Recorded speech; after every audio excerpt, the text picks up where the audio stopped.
I am Tom, just one pack, and this is AC On, the short Alpha Clash podcast where I'll talk all things Alpha Clash on my way to work.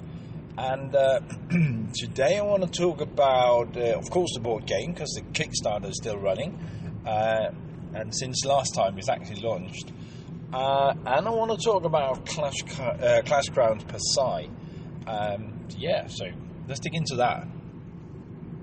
So, before we really dig into that, last time I mentioned that this podcast will soon be 1 year old. That is next week. So if you want to take part in that, I'm doing a 1 year anniversary special, if you can call that.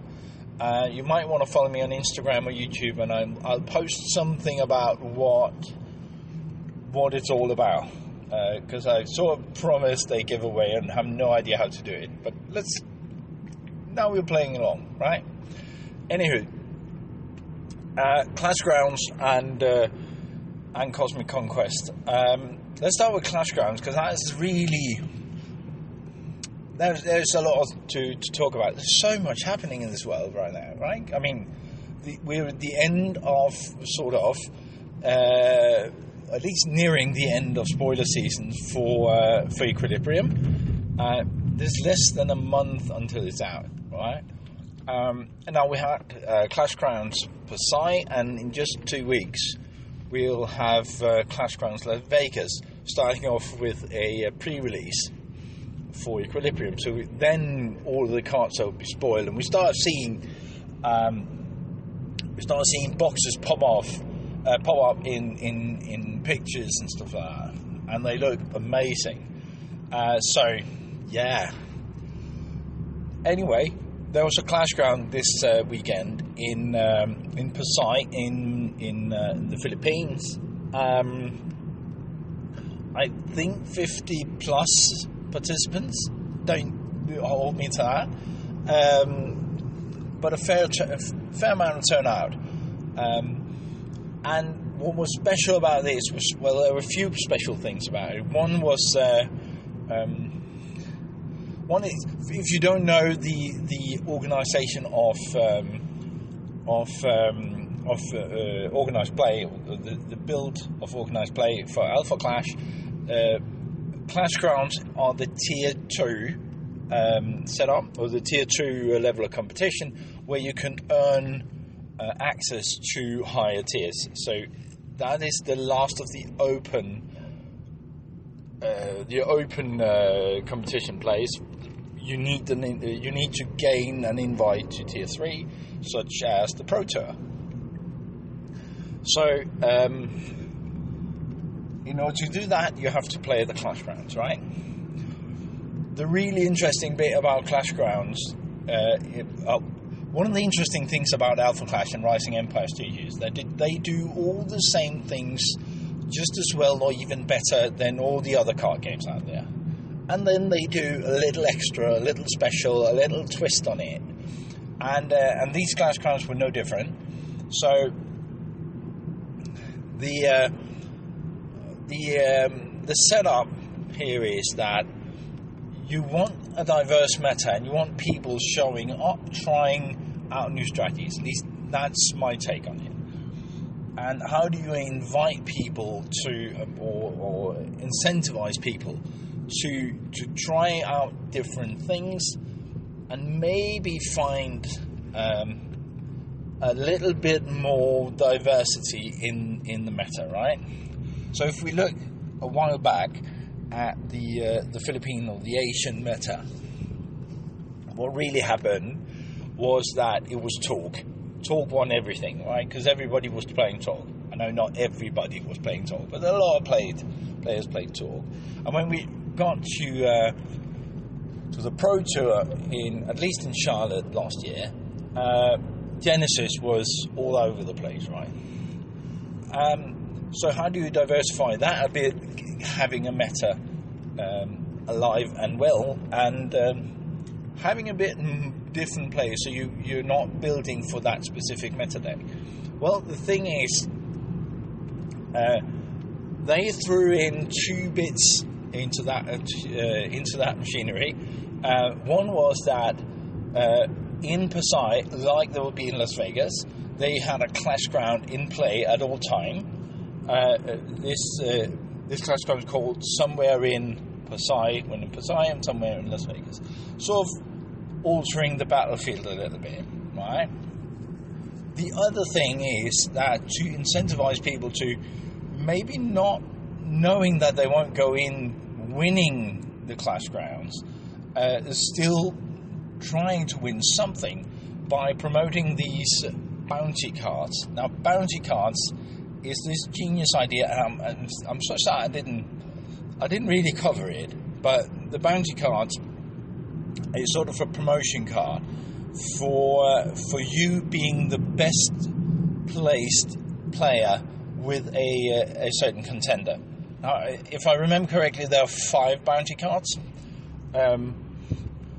for contenders that might not be the top meta contenders, but might have a strategy that is just haven't been discovered yet.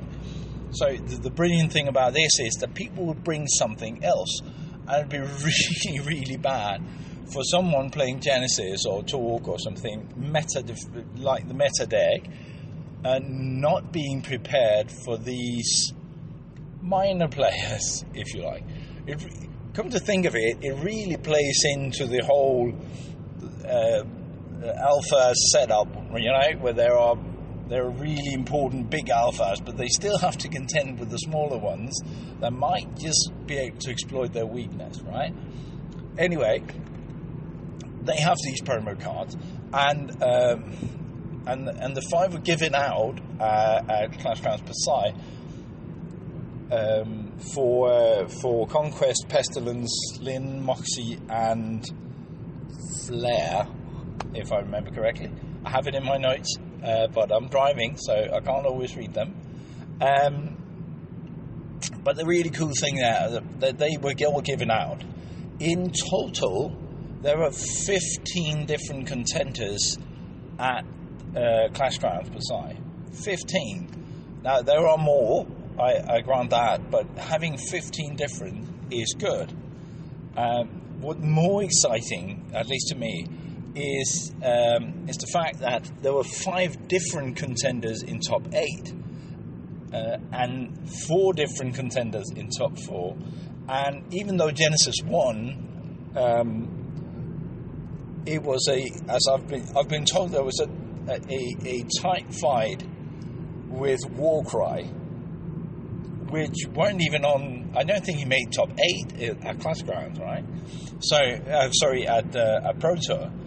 So having that diverse a meta, to me, proves that there's a lot of good cards, there's a lot of good strategies that are doable and viable, and I'm not saying any of those players couldn't wipe the floor with me, but we are down to it's a piloting of the deck.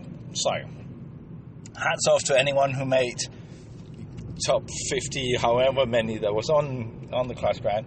I think it's awesome, but really, really cool to see that many different contenders out there.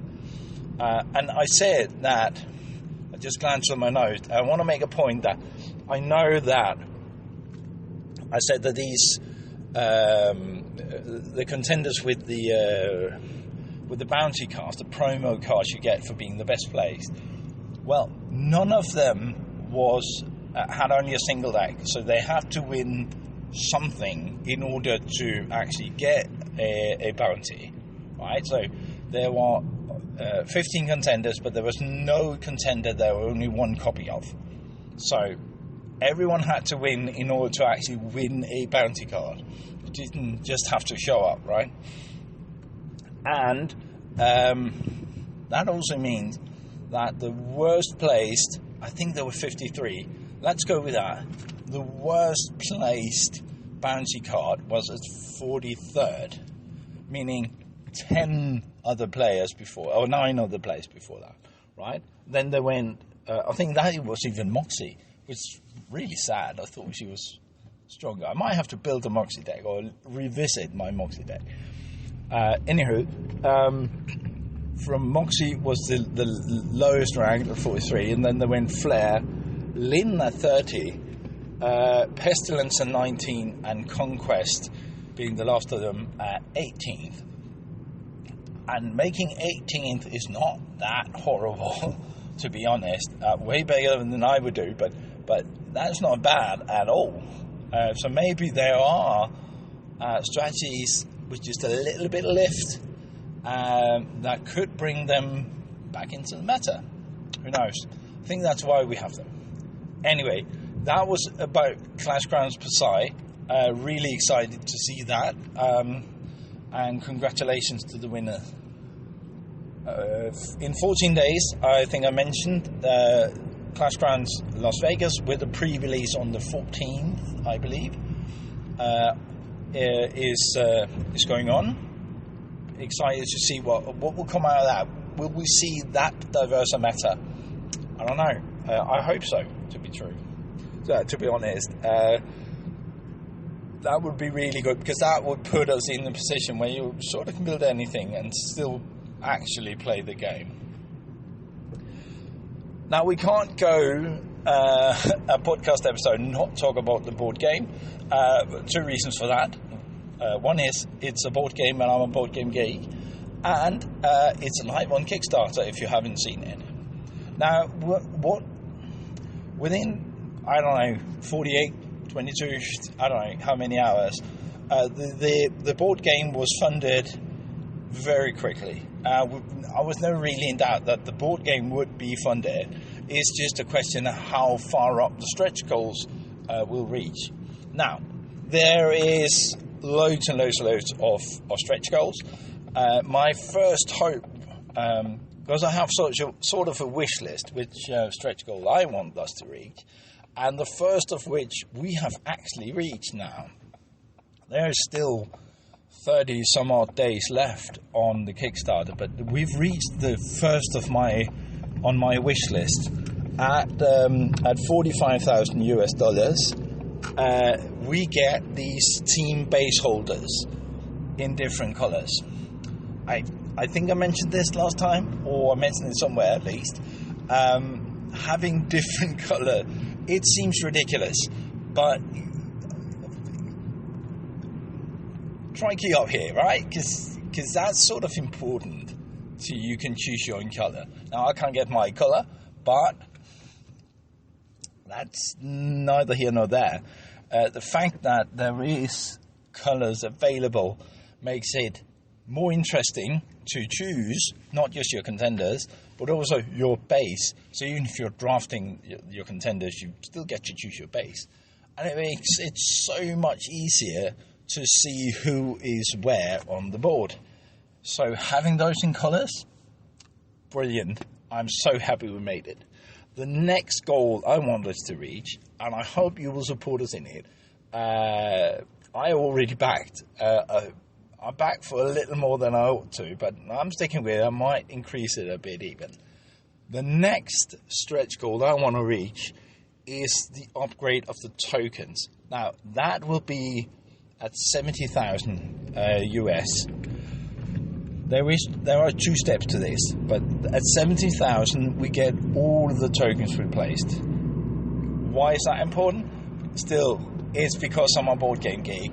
I'm also a card game geek, but I'm definitely a board game geek, and it's always more nice to have cubes and plastic tokens and things that look different than the rest of the component for the game, and that is a real possibility with the 70,000 US stretch goal, where we get cubes instead of XP cardboard tokens, and we get the round tokens for planets when we conquer planets. I really want to get those. If you play the game, you might follow along here. When you conquer a planet in Cosmic Conquest, you get a card representing that planet. The thing is, it looks like every other card in the game, at least from across the table. So if you could have a different token, that will be so much easier for your opponents to see, or for me to see across the table that someone had a plan it. Those with colours on is really a godsend. So hopefully we'll reach the 70,000 goal and I can get my tokens, right? Please help me get my tokens for the game. Besides that, the ultimate goal is, of course, the TV series. I know it's at 180,000. That's the pilot for the TV series. I know there's a 200,000, but it's just a miniature. Sorry, it's just a miniature. The real top level goal is the TV series, but one little extra if you get it higher. So that will be the ultimate goal. I'll for now, for the next week or two, I'll settle for the 70,000, and then we can start wishing for the next one and then the next one, because we all want more, don't we? Anyway, let's try and get it to 70,000. Tell people that there's a really solid board game here, and it's not all that expensive. Maybe your games shop would want to put in the $200 for a few copies. They're fairly cheap for a game of this size and complexity. I'm guessing that all the special components that goes into to the Kickstarter, those two will go into the games going out to game stores. So that is super cool. I might even be tempted, if my game store's stocking one, to buy one just as a Christmas present at some point. Anyway, it is super cool. It's gotten off to a great start, so let's push that and see how much we can get for it, right? Anyway, that's all I wanted to talk about. Well, at least all I have time for, because I've waffled on again for way too long. Go fund the Kickstarter, and I'm really looking forward to hearing and seeing from you again next week. Talk to you then. Bye.